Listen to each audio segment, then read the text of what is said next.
Hey everybody, welcome to the race headquarters of Team Stupid. Here it is, yes, Boys Town by another name. And we've removed, unfortunately, most of the active machinery, the giant lathe, the even bigger milling machine, the welding stuff. All of that went back with Thomas, the other half of Team Stupid. But at any rate, we got the cars here and I've talked about them, so let me show them to you for a brief moment here. Let's start with the first one, the Lotus 7. And here's what it looks like. I'm gonna pull the hood off in a minute and let you see the goodies inside. And let me do that. Let's see if I can set this someplace while I do that. Yeah, hang on here, only be a moment. See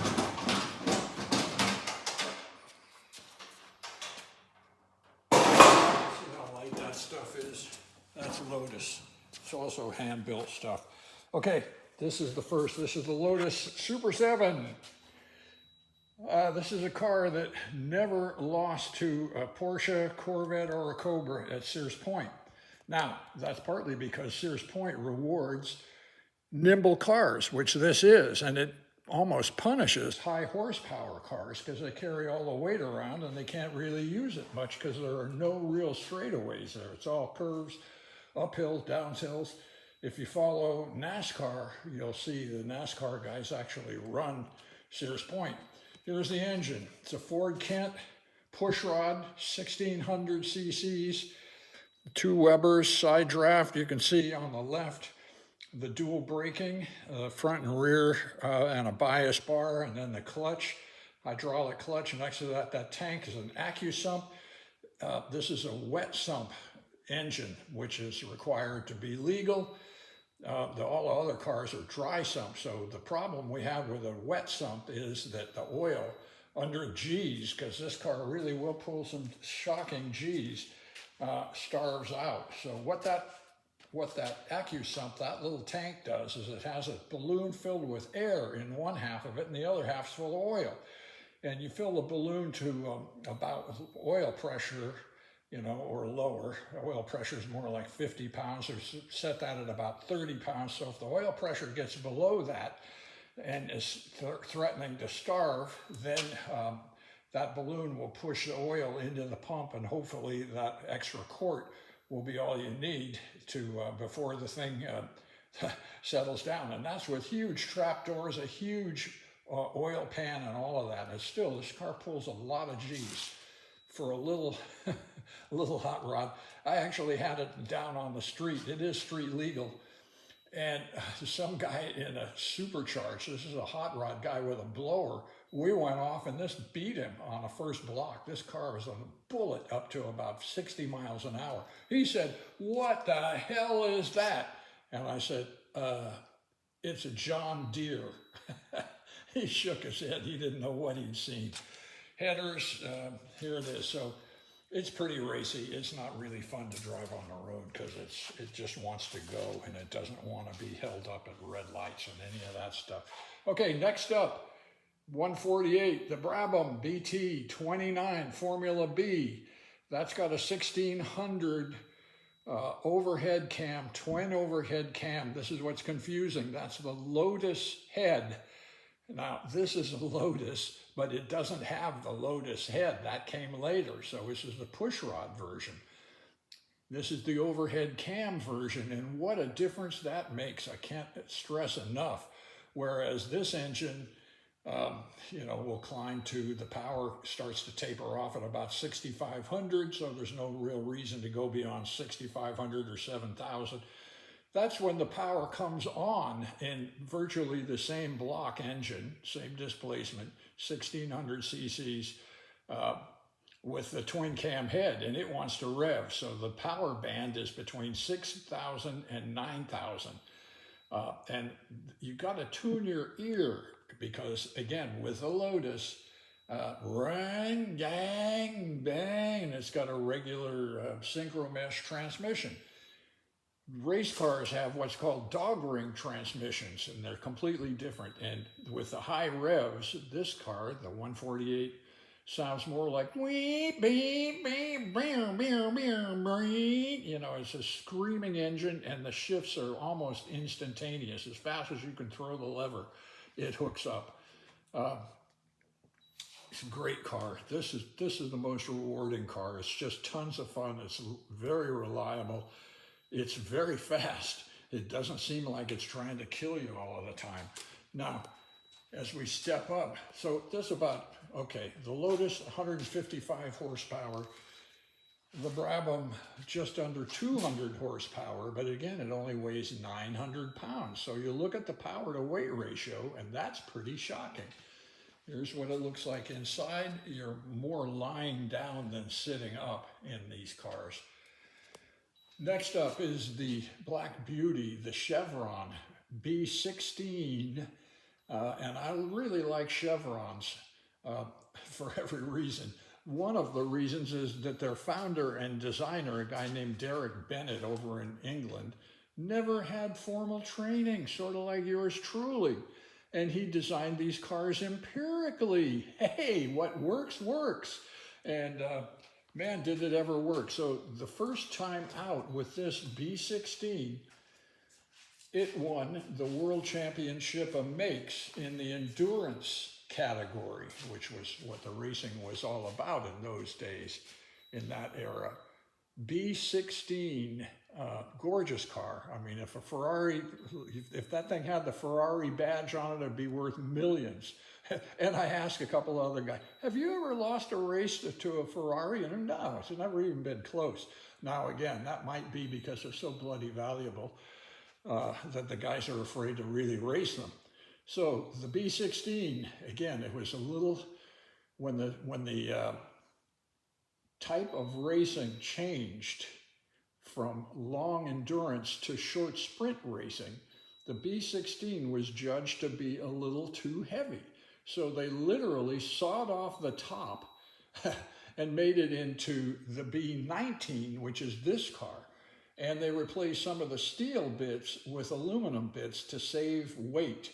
Weight is so important on these cars. I can't stress enough. For example, what color paint? We wouldn't use paint. That adds an ungodly amount of weight, almost 3 pounds. Well, I noticed when I got the car from England that it kept getting looser and looser. And when I look, all the bulkheads, which were supposed to be steel, even in the B19, were aluminum, and they were all ripped out. And so I called, and the factory, it's still being run, even though Derek Bennett, rest in peace, died in a hang gliding accident. They said, oh yeah, those we replaced the steel with aluminum, and you have to replace those after every race. I said, I'm not going to do that. How much did you save? Oh, a tremendous amount. Let me look it up. Yeah, 2.8 pounds. So that's how neurotic it was. And one reason why I've done well as Team Stupid is because I'm skinny. And when we go back to this B19 that only weighs 900 pounds, I was lucky to have a mentor who really helped me get up to speed and how to handle this car until I was consistently beating him. And then I said, Tom, there's 2 reasons why I'm consistently beating you now. Number 1, you showed me all this great stuff that you've been learning since the 60s. And number 2, how much do you weigh? I'd like to say 250, but I think it's a little more. And I said, yeah, that's 100 pounds more than I weigh. The car only weighs 900 pounds. That means I've got, what, a 12 to 13% power to weight ratio over you, no matter what. Now that's why. Okay, so again, here, the blue car, 300 horsepower, 1,100 pounds. Let's put that into perspective. So a racing, say a Corvette or a Porsche, more like 9 to 10 pounds per horsepower, maybe 8 for a really badass one, as opposed to 3.3 pounds of weight per horsepower. That is why this car is 0 to 60 in just a fraction over 2 seconds. And it's not made for dragging, by the way. It's a road racer, so it's not made for standing still. Now, this car is about 10, 11 seconds faster at Sears Point than the NASCARs, which do run at that track. And here's one of the reasons why. Look at the size of the tires down here. They're enormous. It's also independent rear suspension, and the center of gravity is below the axle line. Again, this car is made for road racing. And like I'm trying to say is that the right car for the right track, it's really important. So this car, even though it's much faster at Sears Point than a NASCAR, wouldn't do well on a NASCAR oval at all. But wow, what fun. I've had hundreds of races with this car. Now here's something that's interesting about it. It's fuel injected, and it's got so much advance on the engine, which is a Cosworth BDG, and the BD stands for belt drive. Yes, it has a belt that runs the two overhead cams. The spark ignition timing is so advanced, and it doesn't have it's just set. It's not like a street car where you got a vacuum advance and you got a centrifugal advance. This is just set at 39 to 40 degrees advance, which means the piston is almost in the middle of its upstroke when the spark fires.